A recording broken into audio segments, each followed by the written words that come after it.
Mass and wait, और इनकी concept और इनके बीच में डिफरेंसेस क्या है। ठीक है, रेडी। पहले हम देखते हैं कि मास है क्या। देखो, मास एक ऐसी चीज है जो मैटर खुद के अंदर कंसिस्ट करता है नंबर ऑफ पार्टिकल्स की। एक फिक्स पार्टिकल, कुछ पार्टिकल्स मिलके जब एक सब्सटेंस बनाते हैं उसको मास कहते हैं। मास कभी चेंज नहीं होता है।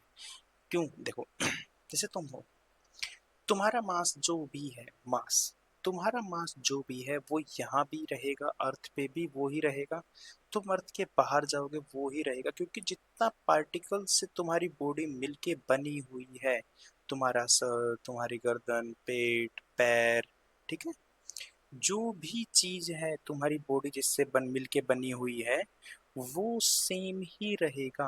वो कम और ज्यादा नहीं हो सकता, तुम अर्थ पे रहो या तुम बाहर चले जाओ। तो मतलब मास एक ऐसी चीज है जो कभी चेंज नहीं होती है।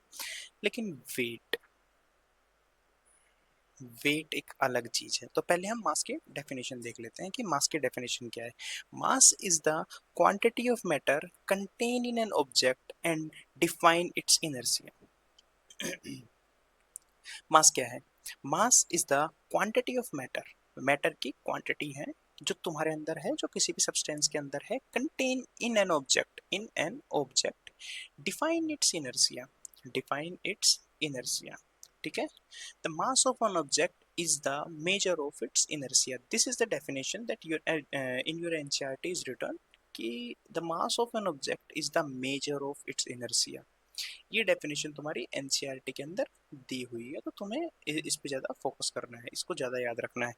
ठीक है, मास consistency, mass remain constant regardless of an object's location and gravitation condition. Whatever the gravitation condition, the mass of an object will not change. Okay, regardless, तुम उसे कहीं भी रख दो, whatever the condition, whatever the planet, whatever the position of that object, तुम उसे कहीं भी रख सकते हो, उसकी कंडीशन चेंज नहीं होंगी। Measurement unit, mass is measured in kilogram. ये एक ऐसा यूनिट है मास की, वो मेजर करने के लिए कि मास हमेशा किलोग्राम में ही मेजर किया जाएगा। कोई दिक्कत है? और ये एक फंडामेंटल फिजिकल क्वांटिटी है, फंडामेंटल फिजिकल क्वांटिटी है। फिजिकल क्वांटिटी टोटल 7 प्लस में 2 होती है। तुम्हें 11th क्लास में देखने को मिलेगा इस चीज को कि फंडामेंटल क्वांटिटी 7 प्लस में 2 होती है, और उन 7 के अंदर से एक फिजिकल क्वांटिटी जो है ना, फंडामेंटल फिजिकल क्वांटिटी, वो किलोग्राम है। ठीक है, तो मतलब मास क्या है? मास एक तरीके का इनर्शिया है किसी भी ऑब्जेक्ट का, और ये बोल सकते हैं कि उसके अंदर जितना भी मैटर और क्वांटिटी ऑफ मैटर वो कंटेन करता है उसको मास बोलते हैं, और वो किसी भी कंडीशन में चेंज नहीं होता है। अब हम बात करते हैं वेट की। मैं तुम्हें बोलूं कि weight is a type of force, a type of force. Weight क्या है? वेट एक टाइप ऑफ फोर्स है। मतलब ये है कि कोई भी कोई भी ऑब्जेक्ट है, वो किसी दूसरे ऑब्जेक्ट की तरफ अट्रैक्ट हो रहा है। उस अट्रैक्शन की वजह से जो जो फोर्स ये वाला ऑब्जेक्ट फील कर रहा है, ये देखो, ये ऑब्जेक्ट इसको अट्रैक्ट कर रहा है। इस ऑब्जेक्ट ने m1 मास ने m2 मास को अट्रैक्ट किया, इसने अपना काम कर लिया, ये अट्रैक्ट हो गया। वैसे ही ये जो इसको अट्रैक्ट कर रहा है तो ये नीचे आएगा। जिस फोर्स से ये नीचे आ रहा है उस फोर्स को ग्रेविटेशन फोर्स बोलते हैं। उस चीज को हम बोल सकते हैं कि वेट, कि कितना फोर्स इस मास ने इस मास पे लगाया। देखो, इस मास ने इसको खींचा अपनी तरफ, इस मास ने कितना फोर्स इस पे लगाया, वही वेट होता है। तो मतलब वेट डिपेंड करता है, weight depend on gravity. Weight completely depend on gravity. Mass gravity पे डिपेंड नहीं करता है, मास हमेशा कांस्टेंट रहता है, ठीक है। लेकिन जो वेट होता है वो ग्रेविटी पे कंप्लीटली डिपेंड करता है। कोई दिक्कत? और वेट एक तरीके का फोर्स ही होता है, ठीक है। अब मेरी बात सुनो, मैं तुम्हें बोलूं कि मैं F that is equals to ma, मैंने तुम्हें बताया था न्यूटन सेकंड लॉ, ठीक है। अगर मैं तुम्हें बोलूं कि F that is equals to mg, this acceleration is acceleration due to gravity, then this force will become the weight, then this force will only become the weight when the acceleration changes to acceleration due to gravity. Means the definition of weight is the product of the mass of an object and the acceleration due to gravity is called weight. तो wait एक type का force है, और अगर wait एक type का force है तो इसकी जो एसआई यूनिट है वो न्यूटन ही रहेगी। वो क्या रहेगी? न्यूटन ही रहेगी। तो अगर मैं तुम्हें बोलूं कि जो जी की जो वैल्यू है वो 9.8 कांस्टेंट रहती है, तो मतलब जो वेट है वो डायरेक्टली प्रोपोर्शनल होता है मास के, कि जितना ज्यादा मास होगा उतना ज्यादा ही वेट होगा किसी चीज का। समझ रहे हो मेरी बात? जितना ज्यादा, देखो ये कांस्टेंट नहीं है, मैं बार बार बोल रहा हूँ 9.8 कांस्टेंट नहीं है, ठीक है। लेकिन अगर मैं बोलूं कि एक ही पोजीशन के ऊपर दो वेट को, दो मासेस को रखा जाए सेम हाइट के ऊपर, तो ये जो जी की वैल्यू है ये 9.8 फील होगी, वो इसके लिए भी होगी, वो इसके लिए भी होगी। तो मैं उस टाइम बोल रहा हूँ कि जब जी की वैल्यू 9.8 कांस्टेंट मैं मान लूं, तो इन दोनों का वेट डायरेक्टली डिपेंड करेगा इनके मासेस के ऊपर। जितना ज्यादा मास उतना ज्यादा वेट। समझ में आया मेरी बात? नहीं समझ में आया तो एक बार बैक करके समझ लेना, ठीक है। अब मैं तुम्हें बताऊं इसकी डेफिनेशन, तो मुझे इसको मिटाना पड़ेगा, एक सेकेंड। सबको मिटा देता हूँ मैं, erase all. Weight is the force extracted by gravity pulling an object mass, ठीक है। जो किसी सब चीज की ग्रेविटी किसी मास को पुल करती है खुद की तरफ, वो ही वेट होता है, ठीक है। कोई दिक्कत? Variation of weight, weight change depending on the gravitation acceleration. जितना एक्सलरेशन में चेंज होगा ग्रेविटेशन में, उतना ही वेट में चेंज होगा, जबकि मास कभी चेंज नहीं होता है। तो मैं तुम्हें बोलूं कि जैसे जैसे ग्रेविटेशन का एक्सलरेशन चेंज होगा वैसे वैसे वेट भी चेंज होगा। कोई दिक्कत है? और वही मैंने तुम्हें बताया कि weight that is equals to multiplication of mass to the acceleration due to gravity. कोई दिक्कत? मास और वेट में कोई दिक्कत नहीं है। Relation between mass and weight and gravity. Mass define देखो, mass is the amount of matter in an object that remain constant regardless the location. Weight depends on gravity. Weight is the force extracted by gravity on an object's mass and vary with gravitational strength. Gravitational strength पे vary करता है weight, जबकि mass constant रहता है। देखो, gravity का जो effect है वो कहाँ कहाँ पड़ता है? ऑब्जेक्ट के मास के ऊपर पड़ेगा, और उस मास से ही उसका वेट डिसाइड होता है। समझ रहे हो? ठीक है। मैं एक छोटा सा वो तुम्हें बता दूं, यहाँ पे आओ यहाँ पे, ठीक है। देखो, ग्रेविटी डिपेंड करती है मास के ऊपर, मास से ही वेट बनता है, मास से ही वेट बनता है, और वेट डिसाइड करती है ग्रेविटी, ठीक है। तो मतलब वेट डिपेंड करता है दो चीजों पे, मास पे और ग्रेविटी पे। और यही चीज बोली गई है कि weight that is equals to mass into gravity. समझ में आया? आया तो बढ़िया, नहीं आया तो दोबारा समझ लेना। आगे चलो। मास और वेट के अंदर difference. The amount of matter in an object is defined as its mass. Mass is expressed in kilogram, kilogram SI unit है, फंडामेंटल यूनिट है एक तरीके से। Mass is constant and unchange in every condition, in every location. Gravity has no effect on mass. Mass is defined as a scalar quantity. Okay. वहीं मैं बात करता हूँ, देखो मास स्केलर क्वांटिटी में कैसे बोल सकता हूँ? स्केलर क्वांटिटी है, मास बस केजी है। केजी मीन्स एक numerical value, means it's has a magnitude, magnitude है इसके अंदर, डायरेक्शन नहीं है, ठीक है। क्योंकि इसकी एसआई यूनिट खुद बोलती है कि मैं सिर्फ किलोग्राम हूँ, मेरे पास सिर्फ एक न्यूमेरिकल वैल्यू है जो कि मेरा मैग्नीट्यूड बताती है, पर मेरी कोई भी डायरेक्शन को वो एक्सप्लेन नहीं करती है। वहीं अगर मैं वेट की बात करूं कि weight is measure of an object gravitational force, gravitational force बहुत जरूरी है इसके लिए। Weight is expressed in newton, क्योंकि एक तरीके का फोर्स है इसलिए न्यूटन में होता है ये। Weight is determined by gravity only, weight gravity पे डिपेंड करता है। There is no weight in space, जैसे ही तुम स्पेस में बाहर जाओगे, अर्थ के ग्रेविटेशन से बाहर जाओगे स्पेस में, तुम्हारा वेट जो है वो जीरो हो जाएगा, ठीक है, क्योंकि कोई ग्रेविटेशन फोर्स तुम्हें फील नहीं करेगा।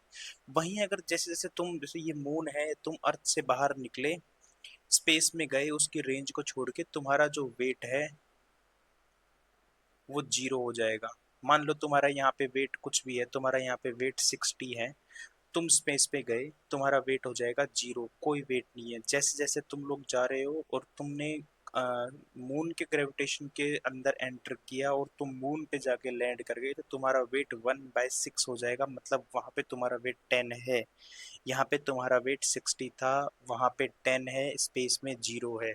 वहीं अगर मैं मास की बात करूं, तो अगर तुम्हारा यहाँ पे मास m था, तो यहाँ पर भी मास m रहेगा और मून पे भी मास m रहेगा, ठीक है।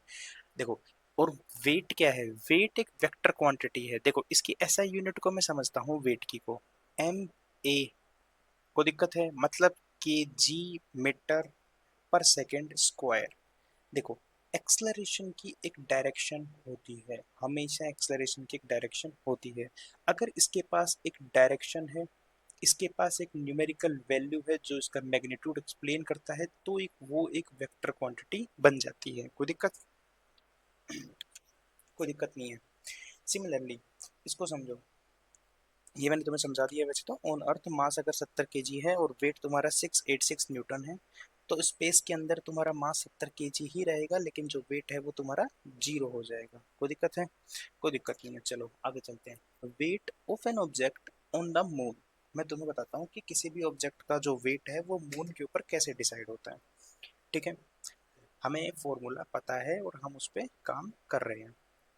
F that is equals to G m1 m2 upon में डी स्क्वायर। ये तुम्हें पता है, मैंने तुम्हें भी बताया था। मान लो ये m2 को मैं रखूं तुम्हारा वेट, और इसको मैं मून का वेट कर दूं, कोई दिक्कत है? यहाँ तक कोई दिक्कत? और मैं डी को, देखो मैंने क्या किया, m को मून का वेट कर दिया, और इस डी को मैंने r मान लिया, जो क्या है, मून रेडियस, जो मून की रेडियस है। यहाँ तक कोई दिक्कत? तो मैं इसको फर्दर लिख सकता हूँ, F that is equals to G mass of moon, mass of yours, तुम्हारा मास, अपॉन में आर स्क्वायर, मीन्स मून की रेडियस का स्क्वायर। यहाँ तक कोई दिक्कत? देखो, अब मुझे पता है कि मून का जो मास है ना, वो कितना है, 7.36 इंटू 10⁻²² kg। और उसकी जो रेडियस है, रेडियस ऑफ मून क्या है, 1.74 इंटू 10⁻6 मीटर। ये दोनों चीजें समझ में आ गई कि भाई ये तो देखो रटना पड़ेगा, सबको रटनी पड़ती है ये दोनों वैल्यूज, कि मून का मास 7.36 इंटू 10⁻²² है, और radius of moon that is equals to 1.74 into 10⁻6 metre है। वैल्यू पुट कर दूं, तो मैं फोर्स ऑफ मून बोल सकता हूँ उसको, कि फोर्स ऑन मून, ठीक है। तो मतलब force on moon that is equals to, g को मैंने जी ही रखा, इसको मैंने चेंज नहीं किया अभी के लिए, समझ में आ जाएगा तुम्हें क्यों नहीं करा मैंने, ठीक है। इंटू 7.36 इंटू 10⁻²² इंटू इंटू, ठीक है, मैंने, और m2 अपॉन में 1.74 इंटू 10⁻6 मीटर स्क्वायर। कोई दिक्कत? ये हो गई मेरी इक्वेशन 1। सिमिलरली मैं अगर बात करूं फोर्स ऑन अर्थ, अर्थ के ऊपर फोर्स क्या है, तो जी कांस्टेंट ही रखा मैंने, वैल्यू नहीं रखी इसके अंदर, mass of earth, mass of yours upon में डी स्क्वायर। और यहाँ पे मैंने डी स्क्वायर को बोला कि मैं इसको स्मॉल आर ले लेता हूँ, जो कि क्या है, अर्थ की रेडियस, अर्थ की रेडियस है, ठीक है। जब मैं इसके अंदर वैल्यू पुट करूंगा, तो F2 मतलब एफ ई की जो वैल्यू मेरी निकल के आएगी, वो निकल के आएगी 1.47 1.47 इंटू 10⁻11 g, क्योंकि मैंने g को कांस्टेंट रखा है यहाँ पे, इनटू में m2। ये मेरी इक्वेशन सेकंड हो गई। कोई दिक्कत? देखो, अब मैं इसको फर्दर थोड़ा सा सोल्व कर लूं अगर, तो नियर बाई मैं करके निकाल लेता हूं एक बार, कि जो फोर्स ऑन मून है दैट इज इक्वल्स टू 2.43, लगभग 31 इंटू 10⁻10 g, क्योंकि जी को मैंने चेंज नहीं करा है और ये मास, जी को चेंज नहीं करा है और ये मास ऑफ यूनिवर्स है। मैंने इस इक्वेशन को 1 दे दिया, इसको मैंने काट दिया क्योंकि थोड़ा सा मैंने फर्दर सोल्व कर दिया इसको, ठीक है।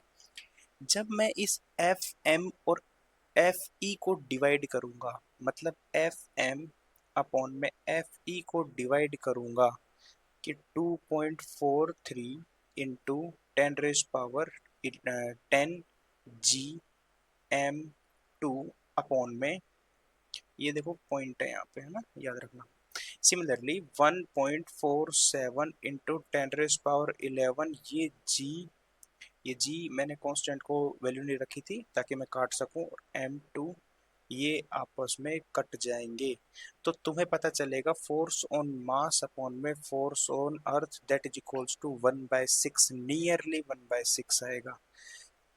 समझ में आ रहा है? अब ये ही फोर्स वेट होता है, तो वेट ऑन मून अपॉन में weight on earth that is equals to 1/6। मतलब अगर तुम्हारा अर्थ के ऊपर वेट 60 kg है, तो वहीं मून के ऊपर तुम्हारा वेट 10 kg रह जाएगा। कोई दिक्कत?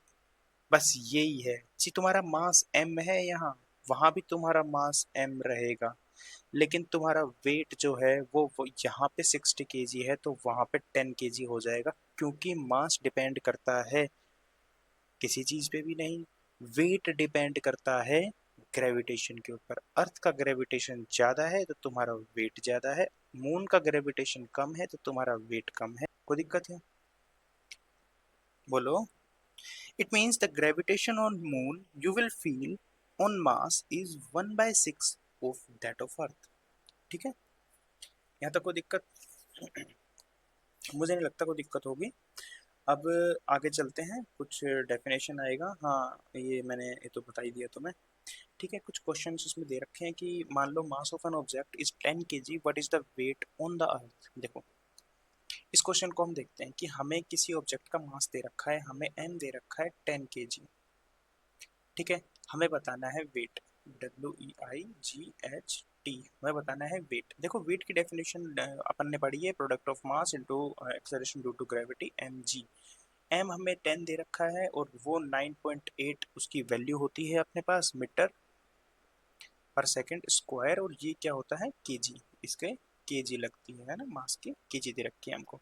तो यहाँ से 98 केजी मीटर पर सेकंड स्क्वायर, ये इसका वेट हो गया, ये इसका वेट हो गया। कोई दिक्कत है?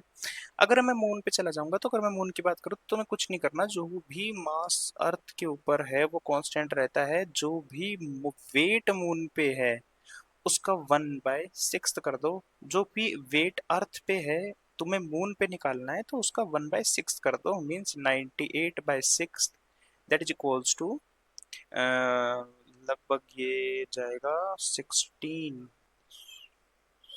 इंटू 16, 96.3, हाँ 90 पॉइंट, ये लगभग इतना जाएगा। ठीक है, कोई दिक्कत है? अगर मैं इसको मून पे निकालूंगा तो ये जाएगा, अर्थ पे निकालूंगा तो मेरा ये जाएगा। ठीक है, कोई दिक्कत है? कोई दिक्कत नहीं है, ठीक है। The difference between mass of an object and its weight मैंने तुम्हें बता दिया, डिफरेंस तुम स्क्रीनशॉट ले लेना पीछे जाके। और why is the weight of an object on the moon,